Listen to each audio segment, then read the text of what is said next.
We are going to get started. It's a few minutes after 12, and first we are going to welcome you to the Vicente Cedarburg, Colorado Legislative Update webinar. If you have any questions, we're going to be stopping to take questions throughout, so just fire them off in that chat box there. A couple of housekeeping notes. We are recording this and going to make it available, and we will be taking questions at the end of each segment as we work through the different legislation that was passed.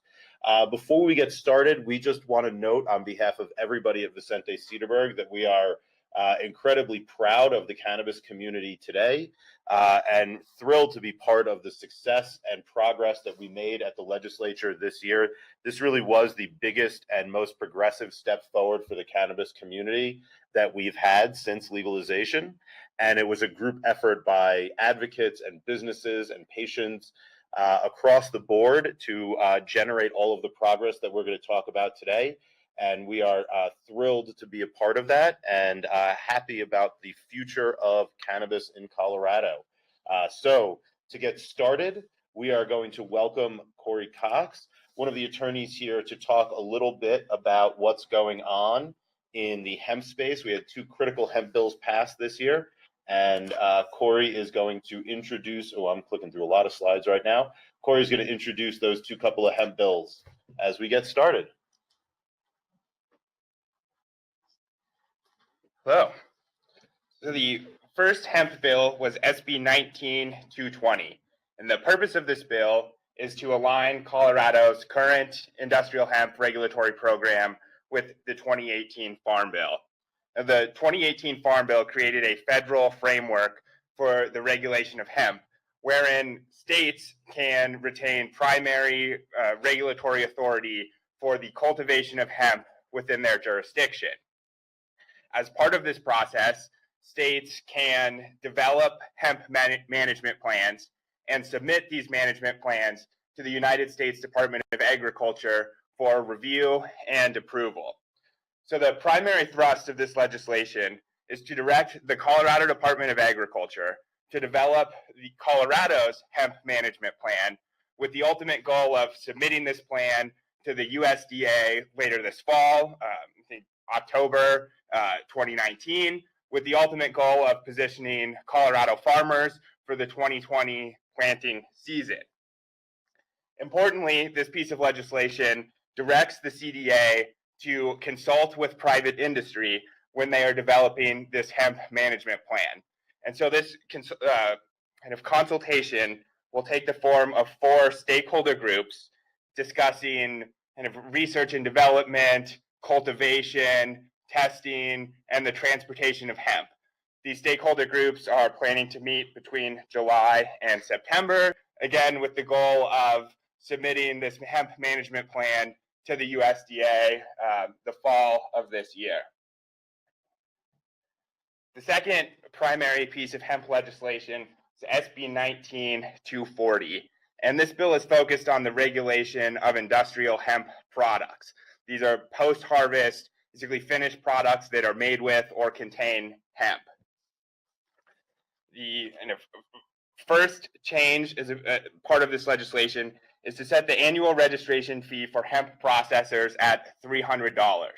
Previously, the registration fee was based on the amount of annual revenue, and now it's shifting to a flat fee. And to be clear, this registration fee is for the manufactured food or storage facility registration with the Colorado Department of Public Health and Environment. This is the registration that is necessary under the Colorado Food and Drug Act to produce industrial hemp products. Similarly to what we discussed on the last slide, this piece of legislation also creates stakeholder work groups to evaluate and provide recommendations on the regulation of industrial hemp products. This will also take the form of 4 stakeholder work groups covering basically post-harvest processing, manufacturing, marketing, packaging and labeling, banking and insurance considerations. And these stakeholder groups will meet kind of in the fall and winter of this year, I think in October to December, with the goal of having a final published report in the spring of 2020 that the legislature can use to inform the legislative session next year. Critically, this legislation authorizes local governments to regulate the storage, extraction, processing, and manufacturing of industrial hemp or industrial hemp products.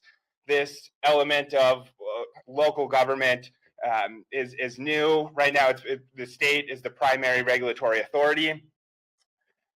We anticipate this could lead to new kind of licensing or registration requirements at the local level.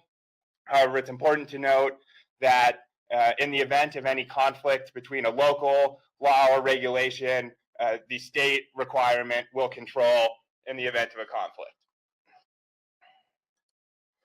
So that's the end of the hemp portion for today. Are there any questions before we move on to the marijuana legislation?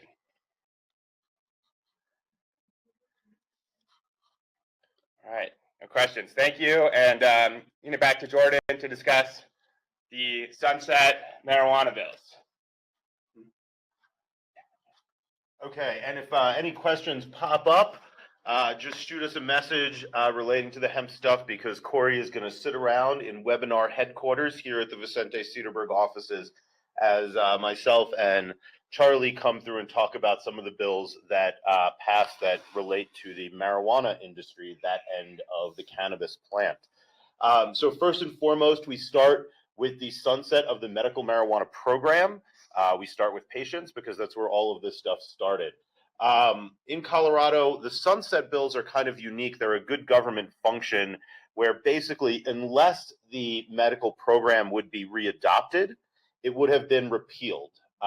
They go through a long process where the Department of Regulatory Agencies writes a report and talks about why the medical marijuana program should be maintained and what changes should be made to improve its efficacy.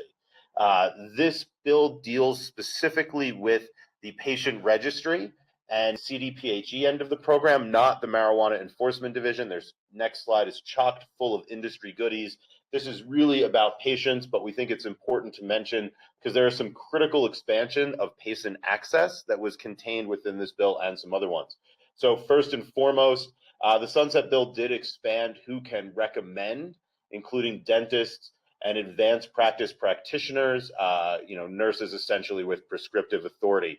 This goes beyond just doctors who were limited to be the only folks who could participate at this time. In addition to the sunset bill, 3 different critical patient access bills were passed. One which added autism to the list of approved conditions for medical cannabis. Another one that allows physicians to recommend cannabis for anything the physician could prescribe an opiate for. This is, similar to efforts last year to add, acute pain or non-chronic pain to the list of conditions. And this has kind of become the favored language around the country as a way to address, things like people going in for knee surgery and getting a recommendation for Percocet. Now they can get a recommendation for cannabis. And then finally, it allows minor patients to have each parent or guardian serve as a caregiver, which was obviously a challenging situation with parents who had sick children and needed access to medical cannabis, when only one parent was actually able to serve as the caregiver and therefore go to be the purchaser of cannabis for that child. Moving along, the sunset for regulated marijuana. This is sunsetting both the medical and retail code. So it deals with both the medical marijuana system, people who hold medical marijuana licenses, as well as retail marijuana licenses. The first thing that this bill did, and the reason it is almost unable to be read, it's so long and confusing, is it unifies the medical and retail code. This is a very nerdy and dorky thing that we've been excited about at Vicente Cedarburg for quite some time. And something that we have been pushing for many years, because it's very challenging to work within the statutes when you're dealing with 2 separate codes that largely repeat each other. So there's been an effort to unify those codes and drive us towards a simpler system in terms of adopting laws. Second, there's a social equity incubator that was created. What this program does is it allows existing businesses to host incubatees. So you can essentially get approval to host another license, and that will create another licensee in your facility. So for example, a manufacturing facility that maybe has 100 square feet or something that they're not using that they could allow, or they have equipment that's lying fallow for several hours a day, they could allow another entity to come in and operate within their license, but that entity would be separate and apart for license liability. So you're not, if they make a mistake, you're not putting your license on the line for them. We are pretty excited about the growth of this program. There's a lot of details that remain to be worked out in regulation. It's a very bare bones program in statute, but this is a, as we like to call it, free market oriented social equity approach, where we understand that, most social equity applicants do not have the capital and financing to build out a multi-million-dollar facility, and this would allow them to try to get a business off the ground shortly. The next big thing that happened in the Sunset Bill is it reduced the criminal suitability requirements. So previously, we were looking at 5 to 10 years, depending on what type of crime would be committed for you to be able to work or own a business in the cannabis industry. And that was after you had discharged your sentence, so included the completion of parole and all kinds of other things. It is now 3 years from date of conviction.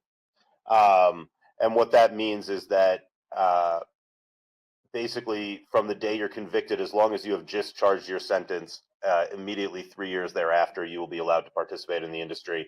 It's a massive reduction in those setbacks. Running through some of the more technical stuff, there's some clarifications to the advertising definition, which makes it crystal clear that both branding and consumer education efforts are not considered advertising under the law. This creates some parity with alcohol and leverages the ability for some cannabis businesses to do some more marketing and advertising. In addition, an e-waste recycling program has been created. One of the tricky parts to doing e-waste recycling has been that at the end of those vape cartridges, even if you wanted to offer a recycling program, there's always some hash left in them. And as a result, it would potentially be considered a regulatory violation to accept those products back and handle them for recycling purposes. This is a formal program being created to improve the recycling ability for cannabis businesses. It's not mandatory at all, but it would allow businesses that are so interested to do so in accordance with a state program that would facilitate such recycling. An amendment was put on to remove redundant testing. That is a really important amendment that was put on, and that has some specific directions around what testing will be removed. But overall, I think importantly to note, it was a pretty big deal in the sense that the legislature directed the Marijuana Enforcement Division overall to consider all testing and remove redundant testing from the system entirely. This should ease the testing burden for a variety of businesses, and we expect that to become a pretty major policy discussion this session during rulemaking. In addition, we established medical purchase limits. So if you're familiar with the retail code, there is an equivalency standard that allows businesses to sell a certain amount of retail marijuana or retail marijuana products or concentrates, and creates kind of a little bit of a formula to do that. In an effort to avoid creating an equivalency standard for the adult use for the medical market, they have adopted purchase limits. Patients, unless they have a recommendation for an extended ounce count, will be allowed to purchase 2 ounces of flower or 40 grams of concentrate or 20,000 milligrams of THC. How that interacts with each other in terms of purchase limits will be addressed during rulemaking, so we may not be able to actually end up avoiding some kind of equivalency standard, but it at least clarifies a policy issue for businesses that had previously been unclear, and sets the stage for purchase limits well in excess of those established for retail. The bill also authorizes the movement of clones and seeds between the two systems. Put another way, you can take a clone from your retail plant and grow a medical plant from it. Is probably the most illustrative and practical example that we would see in the industry. You don't have to cut, you don't have to hold 2 sets of mother plants. and you don't have to cut all of your retail clones from your retail mom, which certainly is an operational challenge. There is an authorization for dual operation for cultivators undergoing a change of location. This is a pretty interesting one that we haven't seen really almost anywhere before. If you have a cultivation facility and you undergo a change of location, you can operate at both your new and old facility at the same time.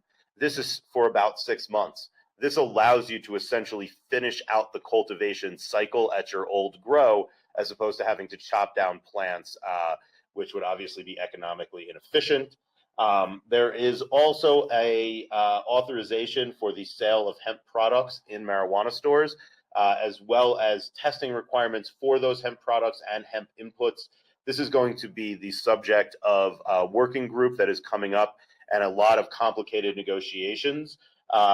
This is policy that is actually potentially subject to change as time moves on. So we're going to avoid getting into the weeds of that because it's kind of complicated. And then finally, and just something that we certainly at Vicente Cedarburg are really excited about, the sunset for regulated marijuana contains a definition for open and public consumption. What that means is that Amendment 64 a long time ago, when it passed, did not in and of itself protect consumption that was conducted openly and publicly or in a manner that endangers others. What it means to consume cannabis openly and publicly has been subject to controversy, especially at the legislature and in some cases in practice over the intervening years. The focus and controversy was largely housed around whether someone's front porch would be considered open and public. We had obviously pushed back against the idea that someone's front porch was an open and public space, and that the state could continue to criminalize cannabis consumption on the outside of a private residence. The definition of open and public in the sunset thankfully clarifies that conduct on private residential property is not open and public, and therefore is protected under Amendment 64. That doesn't mean you can necessarily go piss off your neighbors, as there's all kinds of other nuisance laws and other things that could apply. But at the very least, the laws prohibiting the public consumption of marijuana cannot be applied to persons on private residential property. So moving along into some of the more technical legislation that was passed and the more specific changes. We're going to talk a little bit about hospitality and delivery before we transition over to Charlie to talk about the publicly traded companies and financing overhaul that was also passed. The marijuana hospitality establishments legislation was passed into law and signed by the governor. This is something that was run last year, passed by the legislature, but vetoed by the governor, called tasting rooms. That bill was limited only to existing retailers and medical marijuana centers and retail marijuana stores. This is a much more expansive piece of legislation that is incredibly exciting. It creates two new license types. The first is a cannabis hospitality license type, and the second one is a hospitality with sales licenses. So the first one would be your typical BYOC establishment, some of which you do see in Colorado today. And we've seen a couple get off the ground in Denver under the I-300 program. The hospitality with sales licenses is an actual cannabis bar. So this is a place where you can go and actually purchase cannabis the same way you would be able to purchase alcohol from a bar in single serving units for consumption on site. So, you know, a whole new world and whole new opportunity is being created through this. The hospitality with sales licenses are allowed to purchase cannabis and cannabis products from stores, grows, and MIPS. So there is a lot of opportunity for the existing industry as this expands into new markets and distribution channels. In addition, something that I'm particularly happy about, the tour buses can also get hospitality licenses. So they cannot get sales licenses. The tour buses will not be allowed to actually have sales on the bus, but they will get a license that will allow them to offer a mobile hospitality lounge, if you will, and protect them from sanction, you know, which we saw coming from Denver last year when they cited a whole bunch of people on one of those buses. Although this statute is very prescriptive and includes a tremendous amount of restrictions and operational requirements. We will really get the detail and fleshing out of those in rulemaking this summer. There are many regulations to be coming about these businesses that restrict how they can operate, that can restrict how they will move things forward in this area. And we are talking about everything you can think of, including video surveillance requirements on tour buses, neighborhood requirements, various aspects relating to ventilation and how these facilities are laid out, as well as determining what sales limits will exist and how to handle leftover product and the like. In addition, this bill contains a very strong local component. Not only are local governments allowed to prohibit or authorize these types of licenses or pick and choose how these businesses will operate. Interestingly enough, the local governments are also allowed to ban the use of not just torches, but even butane lighters.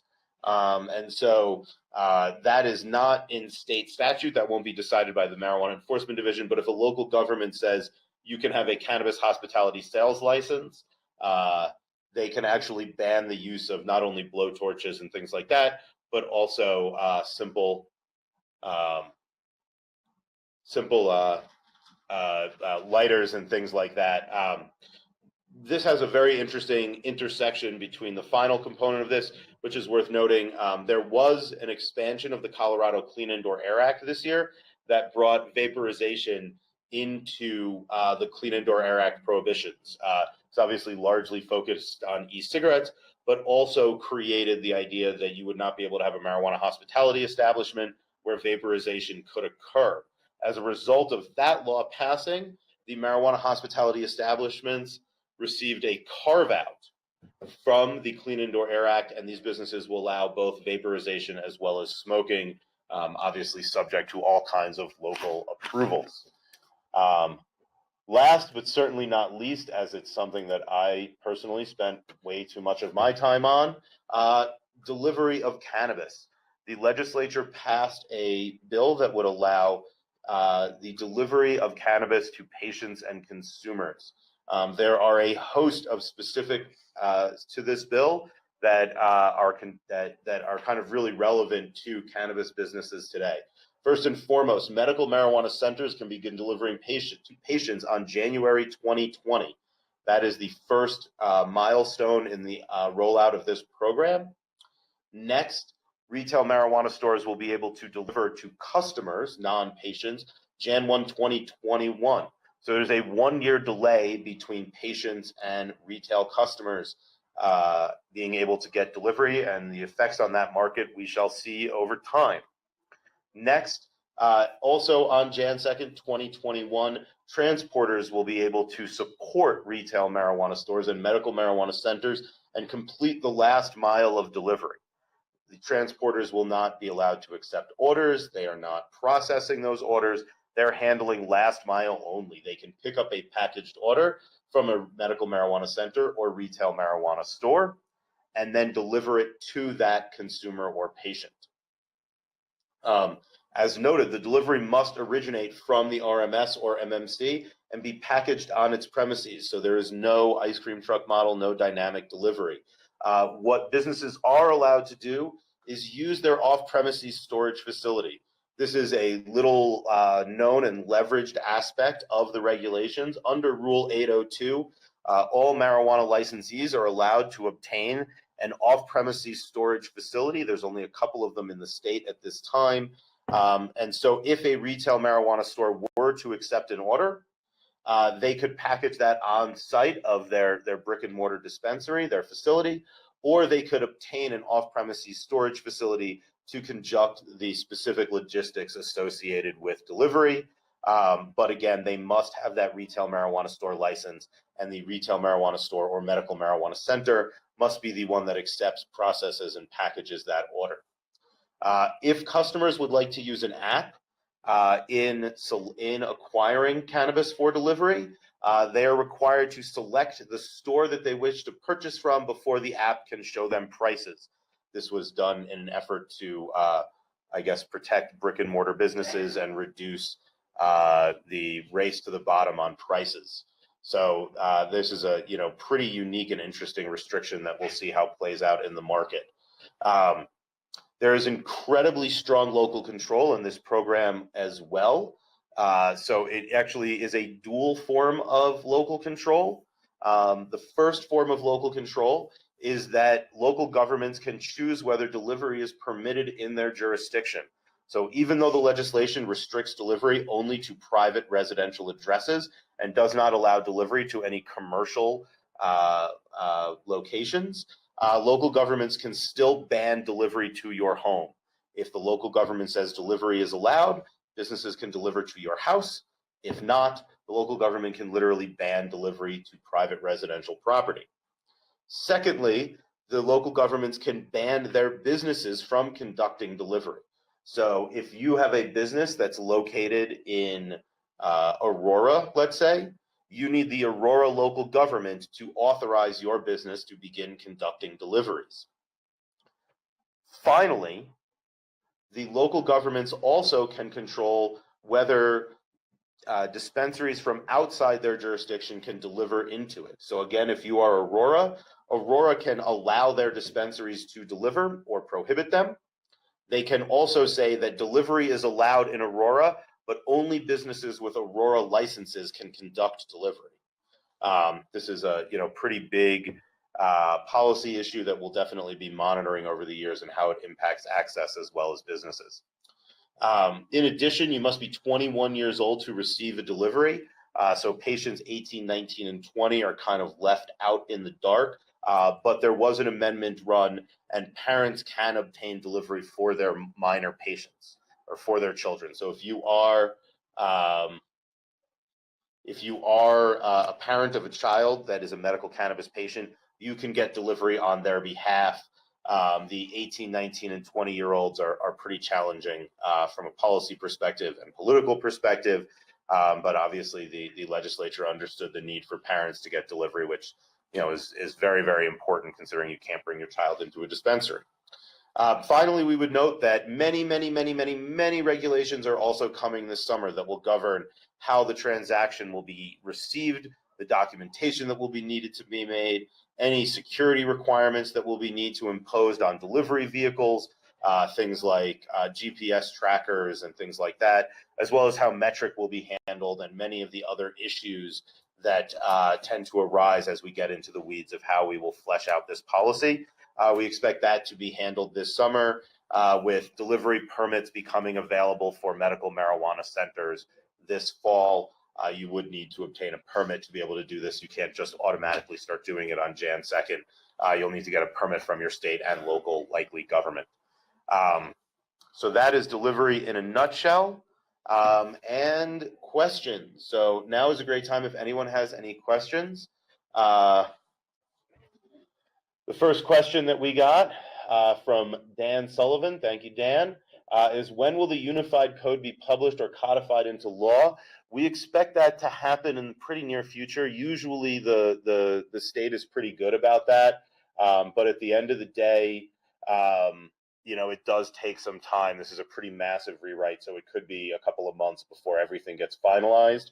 At the end of the day, the bills really have two different onset timings. The first onset timing is November 1 for the publicly traded companies legislation that we'll be talking about shortly. Everything else starts after January. So we'll be still operating under the existing legal framework until that time. Second question, is there any indication of local support for both HB 1230 or 1234? Will VS be tracking this as rulemaking begins? So, this is certainly something, thank you for the question, Natasha, that we will be working on in a lot of different ways. So there is certainly rulemaking coming from the state. We expect those working group announcements to come out shortly, and we expect the state to adopt, some robust regulations governing both hospitality 1230 and delivery 1234. In addition, we will be working on the local level. folks who are interested should reach out and let us know. There's definitely going to need to be efforts to activate different local jurisdictions. We've started to have some quiet conversations with folks in different environments to see what local jurisdictions might be willing to move forward with both hospitality and delivery. We certainly intend to track those, but there's going to obviously be a lot of moving parts. And so if you're interested, reach out and let us know. Another question just came in from Kelly. Thank you, Kelly, for joining us. How does one get on a working group? What is the process? So we just went through this with the financing bill, the publicly traded companies bill. Charlie we found out last night at about 9:15, the Marijuana Enforcement Division sent out an announcement that Charlie's been selected to be on the working group. So I get to give him kudos today before he starts talking. Basically, what's going to happen is as the MED gets ready to start hosting working groups and the process is defined, they will send out a notice. You can go on to the Marijuana Enforcement Division's website, and I believe under the laws and regulations page, you can sign up for a notice. It might be actually, I think it's under the contact us page, but within their website, you can sign up for any kind of bulletin or information from the MED. When they do send this stuff out, they send out an email asking for people to apply to be on the group. You would then select the group that you would like to participate on, provide them with a short bio and explanation as to why you would be a good participant, and then they go back into their office, look at all the different applicants, and determine who those group participants would be. So there is lots of opportunity for people to get on those groups. I expect to be quite a few groups this summer. I'd also note that if you are not selected to be on a group, all of the working groups are public meetings, and they all contain an opportunity at the end to make public comment. So although Charlie is the VS representative on the publicly traded companies working group and financing working group, I'm certain that myself, as well as many other members of the Vicente Cedarburg team, will be there on behalf of our clients. And, we will make public comments in support of Charlie as needed, as well as our clients. And so I would suggest that you try to get involved. And even if you're not selected, there's an opportunity for you to attend and participate. Having exhausted our current list of questions, I will hang out. But without further ado, Charlie will explain the massive changes that are coming to how cannabis businesses are financed in Colorado. Thanks, Jordan. All right. So go to the next slide here. Okay, so the public company bill is called HB 191090. As Jordan mentioned earlier, this one has an effective date of November 1st. So unlike most bills, it's not going live on January 1st, but November 1st. The big question here is, what can you do prior to it being effective? Can I enter into an LOI with a public company, get bought out, that's going to close after November 1st, or something along those lines?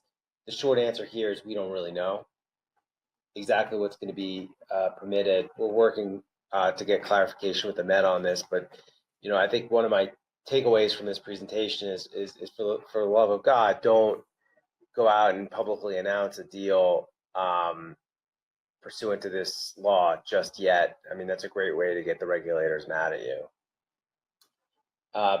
The rules and regulations are still yet to be drafted. The rulemaking starts this summer, not next Monday, but the following Monday is the first meeting of the rulemaking group. As Jordan pointed out, I'm on the rulemaking group. So, if you have any questions about the process, feel free to reach out. The sort of the high level summary of what's actually going to happen here is, forget everything you know about the current ownership system. It's basically being completely redone. Public companies can own licenses. You can have out of country, non-US citizens own licenses. The real restriction here is that the people with operational control over the company need to be Colorado residents. It's no longer a Colorado resident of at least 1 year. It's just you have to be a Colorado resident while you're in that position. And a lot of these sort of technical categories of ownership have gone away. So there used to be the direct beneficial interest owner, the indirect beneficial interest owner, and then qualified passive investors. No need to worry about that now because it's gone. All right, so basically you've got three categories here that you should learn. The controlling beneficial owner. So this is someone with control. And if you've got 10% or more in ownership, that constitutes control. A passive beneficial owner, which is basically anyone who owns equity in a licensed cannabis business who's not a controlling beneficial owner, and an indirect financial interest holder, and that's a landlord, a lender, etc. The controlled includes management agreements now. Acquire is sort of, they go into greater detail here. So, and it's also worth mentioning that the end of the statute, it talks about how, structuring to avoid disclosure as part of this deal is it violates the law. So, the idea here is to scrap kind of these management company constructs that people are using right now, because this will sort of get rid of the need to use these, because if you've got investors coming into your cannabis business, the only people that are going to have to be disclosed initially and then go through this background check process are the controlling beneficial owners.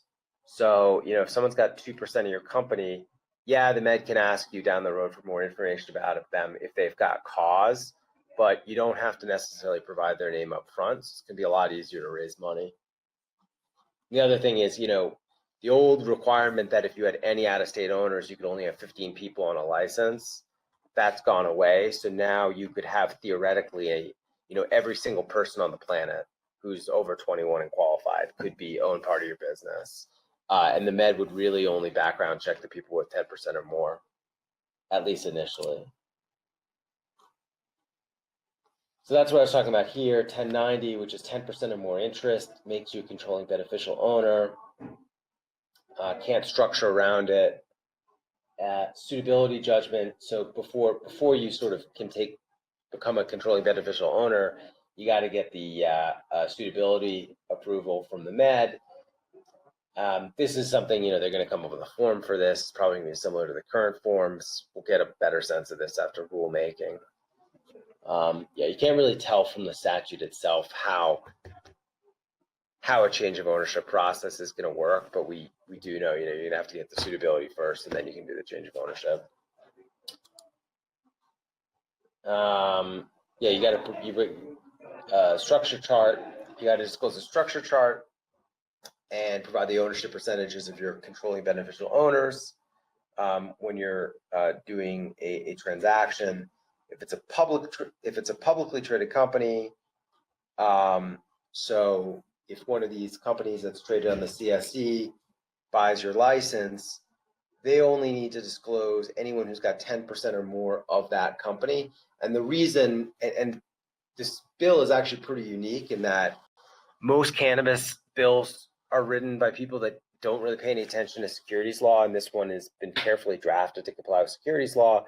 If you're traded on the CSE in Canada, the disclosure requirement to the Canadian regulators kicks in at 10%.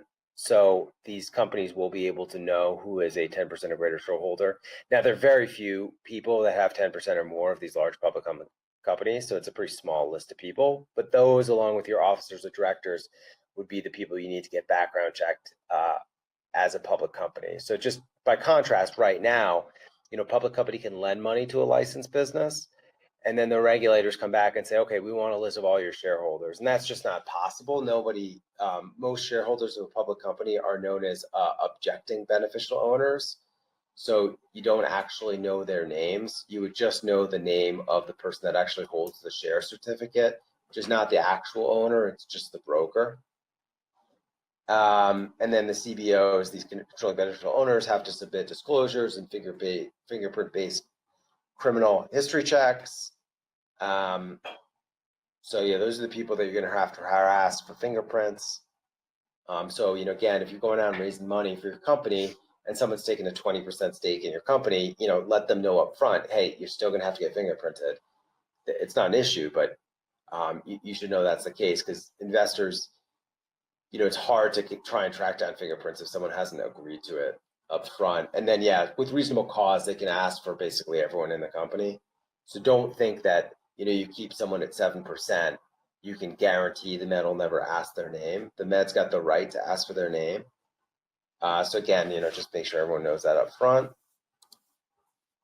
All right, that's kind of the high level, what you need to know. It's gonna be a lot easier. I mean, the real takeaway here is starting November 1st, public companies are gonna be able to own licenses in Colorado, so expect a lot of deal making. It's gonna be a lot easier to raise money. You're not gonna have to do a funky structure where you've got your IP in a separate holding company. You're bringing your investors into the IP holding company, and then that's got some kind of arrangement with your license business. You can collapse everything. You can have one entity that owns everything, so it's going to simplify things. Obviously, the public companies entering into Colorado is going to be a real game changer. And then the other big headline takeaway I tell people is, please don't try and ink a deal right now until you've talked to a lawyer and thought through the regulatory concerns, because you don't want to jump the gun on this law. Because if you upset the regulators when you actually comes time to get approval for the deal, you might be at the end of the queue. You might, they might have some issues with it. You could theoretically lose a license, get renewal delayed, all sorts of stuff like that. So just, wait and see what happens. So I guess you got a little time here if anyone have any questions on public companies. All right, no questions. All right, well, please reach out if you have any questions. If not, we'll keep everyone updated as this thing goes along. Bye.